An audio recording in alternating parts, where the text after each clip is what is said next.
Ines, it's really deep honor and pleasure that we have an opportunity to talk and thank you for sharing your experience. Thank you for having me. I'm glad to be here. Inés, you're one of the founders of Ensemble Pour TECHO. Literally translating from French and Spanish, it means Together for the Roof. It's an organization focusing on eradicating poverty in South America. Could you please tell us some details on what do you do and how? Yes, of course. So actually, Techo was born in Chile in 1997, the year after I was born. So obviously, I didn't found Techo as such. It was called like that because it started by building houses in shanty towns for people who had maybe houses made out of plastic or out of wood that was very flimsy, but obviously they were living in shanty towns, so didn't have much space to build a proper home. I'm from Peru, and so this organization was born in Chile, and in 2006 it came formally to Peru, and I joined them as a schoolgirl building houses in shanty towns. It's important to note that this is a problem that spans in all Latin America. There are 104 million people that live in shanty towns in poverty in Latin America, and it's actually the most unequal continent in the world. So knowing this reality, when I came to Europe in 2014, I felt like I was leaving people behind and I wanted to help them. So that's when we founded Ensemble Pour TECHO, which is an association that helps this grassroots organization in Latin America to continue combating poverty. And the way we do it is raising awareness on the situation in Latin America, sharing information like the one I already shared with you, or others like sharing that people don't have access to water or electricity, and showing that here in Europe, we take those things for granted because everyone has them, right? So we share that information, and then with that we also create campaigns to raise funds for specific projects. So it can be projects in any country in Latin America depending on who needs it most. We've worked a lot with Haiti because there's a connection between France and Haiti because of the language.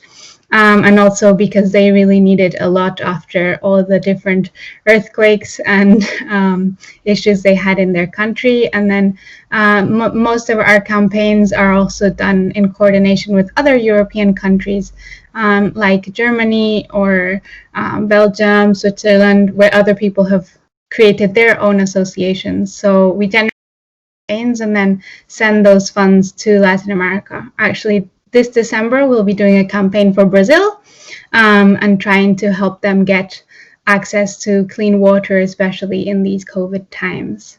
It's really impressive because resolving such issues as poverty, SDGs related to zero access to water and other problems require sustained joint efforts. And it's really impressive for what you do. Currently, you are also the leading communicator for LOOP, Life Out of Plastic, which is a Peruvian social impact company aimed at conserving the marine ecosystem. So it also focuses on other SDGs, such as, for instance, life below ocean, environmental protection, sustainability. Communication is an essential component of raising awareness. What barriers do you face when you are trying to convince people to join this movement and to contribute to the environmental protection? And what would be your advice to the environmentalists worldwide? How to convey your ideas more efficiently so the so-called reduce, reuse, recycle concept or motto will turn into real actions? Very good question. Yeah, indeed. At Loop, what we do is try and raise awareness about plastic pollution and marine conservation.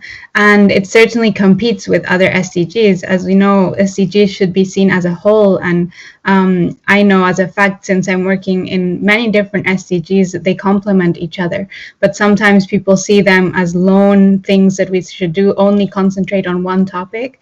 And so that can be an issue, obviously, if we're saying protect the ocean and then someone else is concentrating on something else, there can be conflicting communication strategies. However, I find that within the SDG movement, people are quite solidary, but especially right now with priorities like COVID, it's hard to share with people the difficulties of plastic pollution when they've got something in their face as a sanitary crisis. So many people are using more gloves, they're using face masks, and all of these are ending up on the shores. So this is one of the main difficulties we have right now, is to try and bring back the conversation that there are many different crises happening at the same time, and we shouldn't just concentrate on one.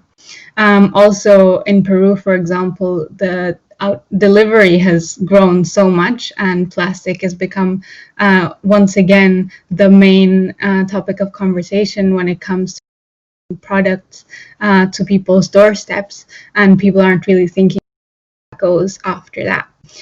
So that's one of our main issues, but I would say something else is also the budget allocated to now these new crises is reducing the budget towards campaigns that generate concrete action on plastic pollution. And there's a lot of information out there. So a lot of people are reading different things, aren't not sure what's true or what's not. Right now in these COVID times, obviously people were thinking at the beginning that COVID could come through plastic items. And that was something that scared them, and so they preferred to burn them or throw them away and not recycle them. And because of that, everyone's communicating different things, so there's a massive information. Today we have access to so much, and that means that people aren't sure who to turn to. So kind of building a credible source of information is very, very important.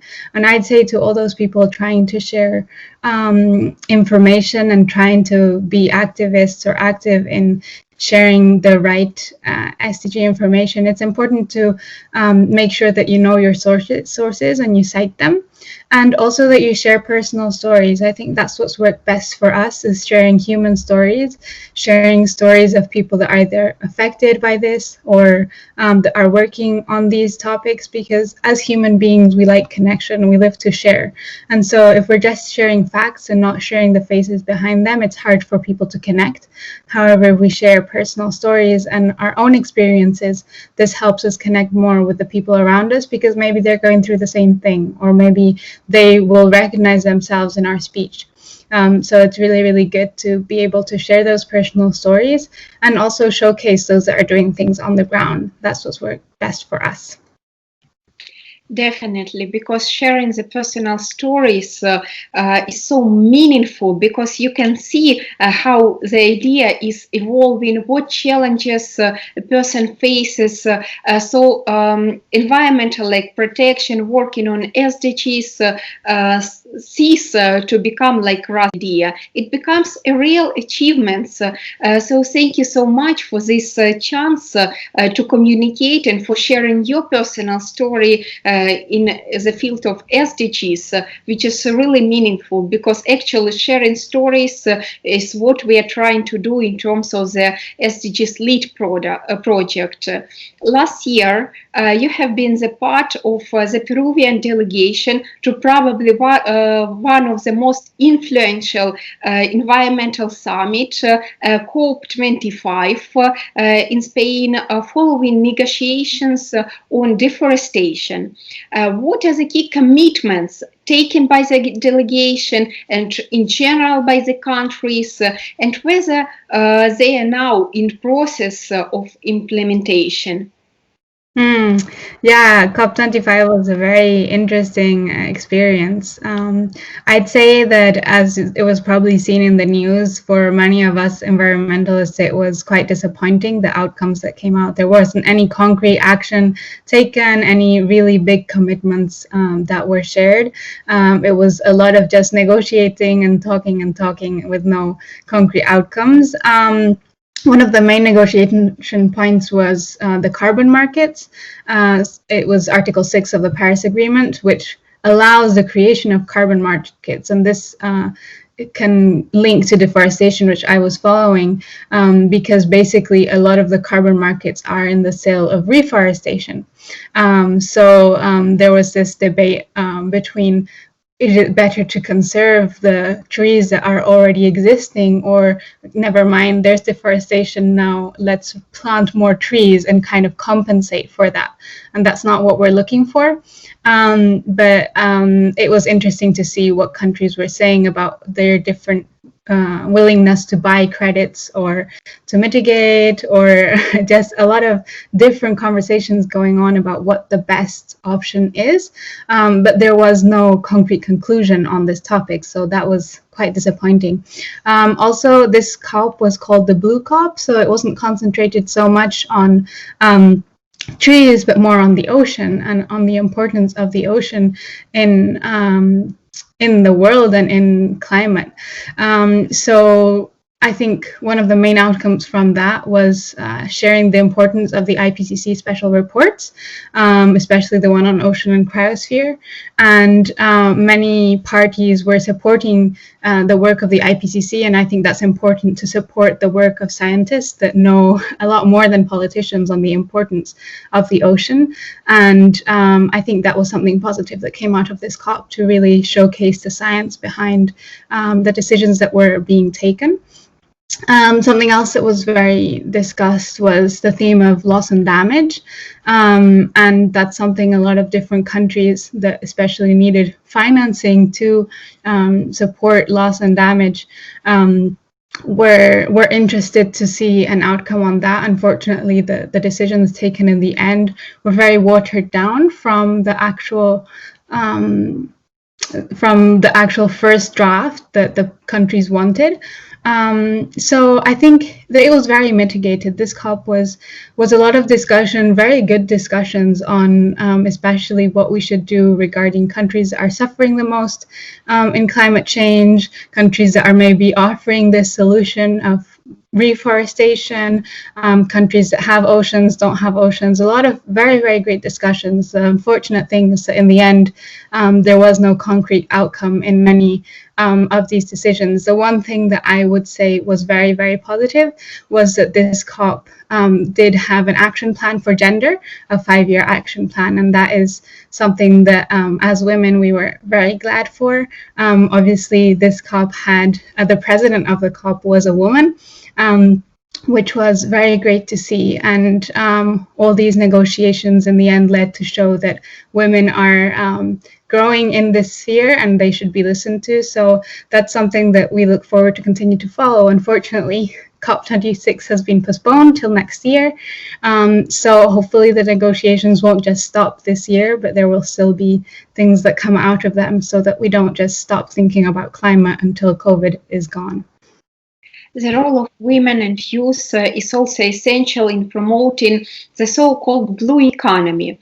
May I ask also, what does blue economy means personally for you? How would you describe this new ecosystem to raise awareness just in several sentences, if possible? What are the key criteria for transforming the traditional economy into the so-called blue economy, and how people will profit in terms of social benefits, but also how it would work? Yeah, it's an ongoing conversation, really, the term of blue economy. I would say specifically for Peru, a country that has so much ocean, we already can see the benefits of the ocean for us in our own economy, whether it is through fishing or whether it is even in different countries through mangroves. Like, a lot of people don't know, but a lot of the oxygen we have comes from the ocean, not from the trees. And so it's really important to protect that ocean and make sure that we're using it wisely. So I'd say this new blue economy just means taking more into account the importance of all this blue mass that we have in the world and making sure that we keep it safe, because as we know, with climate change, there's a lot of melting of the ice caps, and that is something that will mean that then oceans will rise and maybe entire countries or islands will disappear, and we're maybe not seeing the importance that will have on the economy. So it's always better to prevent than then to have to fix something that's broken. So I think in investing in the blue economy is just making sure that we're considering all the aspects, both present and future, so that we don't have to be then saving our planet when it's already too late. What would be your message to the world leaders and to the future world leaders who are young people of today? What should we do to shift towards really sustainable future? What should be our individual actions as well as the actions of the global community, in your opinion? I think one of the main things that I'd say to the current leaders is for them not to just showcase what young people are doing or what women are doing, but really give them a seat at the table. It's not enough just to applaud and to recognize and to amplify what young people are doing in the media. They have real resources, and I think young people are generating momentum, and now we want to ask to be part of that decision